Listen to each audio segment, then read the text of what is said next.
ये पूछ रहे थे कि जैसे कलेवर अच्छा सूत्र बांधते हैं, आप जी को देखता हूँ कुछ नहीं बांधे हैं, और हमारे मन में होता है आखिर में इसका क्या लाभ है, क्या हानि है, कुछ समझ में नहीं आता है। आप लॉकेट भी नहीं पहने हैं, तो इसके संबंध में हम जानना चाहते हैं कि हम भक्त भाइयों को क्या करना चाहिए।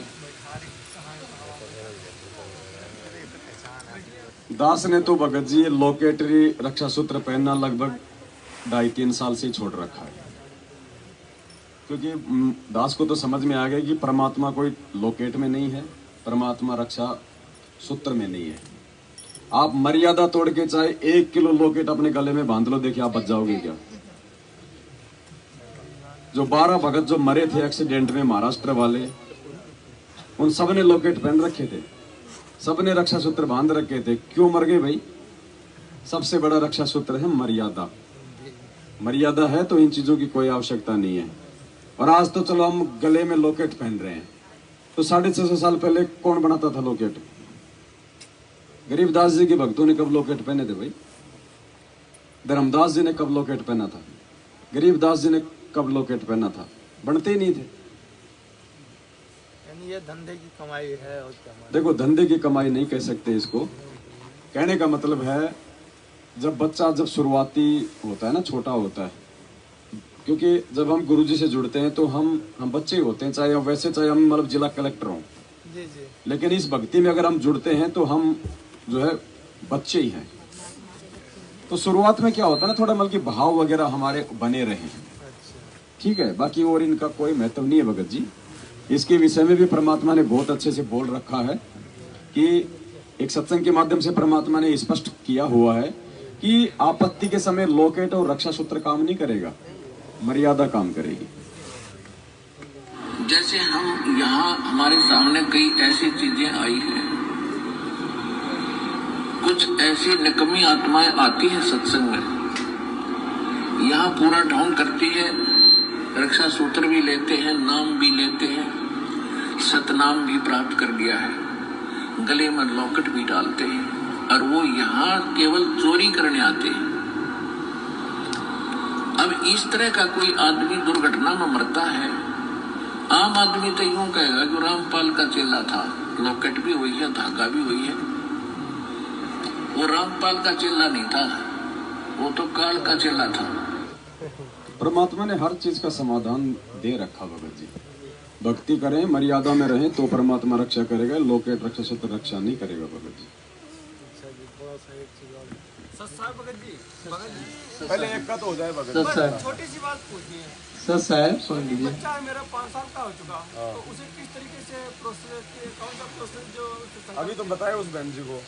नहीं, हम वो जैसे उससे क्या कहें, क्या दोहरवाएं, कौन सा शब्द उसके मुख? संकल्प नाम दीक्षा का 3 घंटे का वीडियो बना रखा है हमने, आप YouTube पे जाओ भगत जी, तो उसको क्या दिलाओगे वो बच्चे को? और आप नाम दिलाओ तो ये नामदान के अंदर वहां ले जाओ।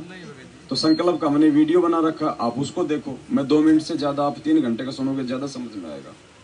उसमें सारी विधि बता रखी है, आपने कैसे संकल्प दिलवाना है, क्या आपने बोलना है, उसके बाद में क्या करना है, क्या नियम है। आप YouTube पे जाके लिखना संकल्प दीक्षा संत रामपाल जी महाराज, आ जाएगा 3 घंटे का वीडियो दास का। वो वीडियो देखो, उसके बाद बच्चे को संकल्प दिलाओ, है ना। संकल्प का मतलब होता है हम ये प्रतिज्ञा कर लें कि परमात्मा अब मैं आपका हो चुका हूं। बस संकल्प का यही मतलब होता है कि परमात्मा आज के बाद में दास आपके प्रत्येक नियमों में रहेगा, आपके प्रत्येक जो है मर्यादा का पालन करेगा। दास आज के बाद में कोई अनुपासना नहीं करेगा, जो आपके नियम है।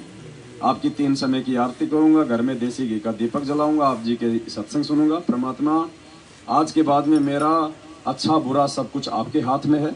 इस दास से कोई छोटी मोटी गलती हो जाए तो परमात्मा आप याद दिलाना, आप जी जो है दया बख्शना। बस ये संकल्प है। ये संकल्प लेके अगर मर्यादा में रहोगे तो बाड़ी बाका नहीं होगा भगत जी। परमात्मा मर्यादा सही रखे। हजारों बैठे हैं नाम यहाँ पे, संकल्प नाम दीक्षा वाले हजारों। क्या कहा था परमात्मा ने एक सत्संग में? संकल्प कोई ऐसी छोटी मोटी चीज नहीं है भगत जी। संकल्प नहीं है तो भक्ति भी नहीं है, ध्यान रखना। संकल्प के लिए कितना बोला हुआ है परमात्मा ने।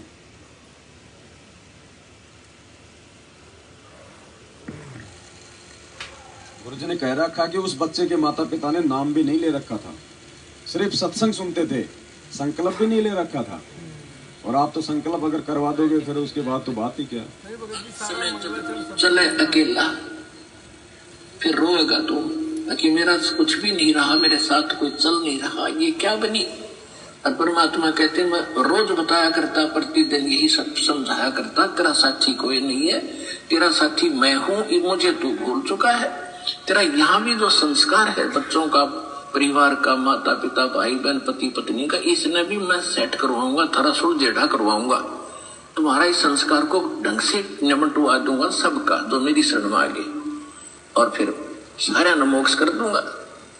अब कहते हैं कह कबीर शरण गह मेरी, वो रक्षा जल थल की। दास ने आपको एक दिन और बताया था, एक माई अपने दोते को लिए खड़ी यहां मिलने के लिए, महीना 1.5 हो गया, और वो लड़का होगा ज्यादा से ज्यादा 1 वर्ष का, 1.5 वर्ष का। वो क्या बता रही थी कि एक बड़ा बाल्टी थी, उस बाल्टी में चढ़ गया, नो मतलब बच्चा चढ़ता चढ़ता भरी थी पानी बाल्टी की, मुंह गिर गया। और हम कहीं बातें कर रहे थे, काम कर रहे थे।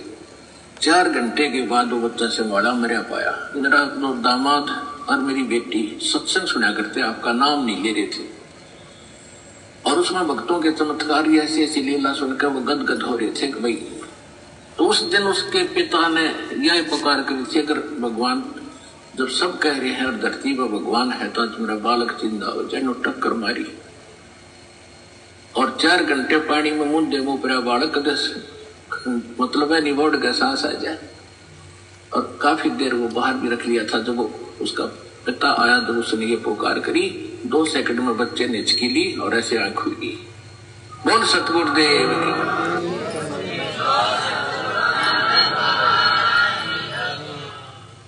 क्या कहा परमात्मा ने? ये गुरु जी कह रहे हैं अपने मुख से। क्या कहा उसके बाप ने?